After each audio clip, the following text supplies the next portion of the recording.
عليكم everyone. اللحوم بأنواعها. If you are an omnivore, omnivores هي الناس اللي بتاكل كل أنواع اللحوم، لحم الحيوان، لحم الطيور، لحم الأسماك. meat لحم الحيوان like beef لحم البقري أو اللحم الشمبري. veal اللحم البتلو.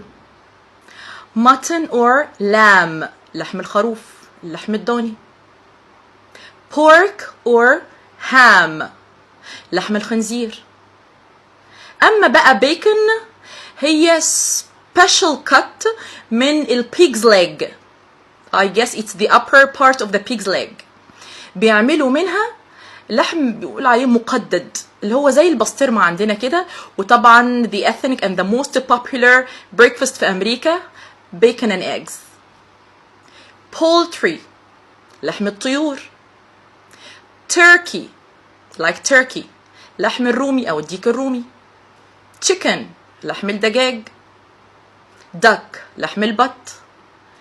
pigeon لحم الحمام.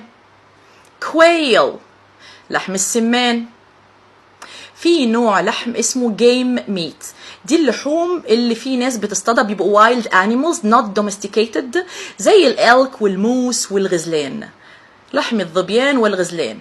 لحم الغزلان بقى مشهور جدا في الخليج وبيتاكل طبعا، اسمه venison.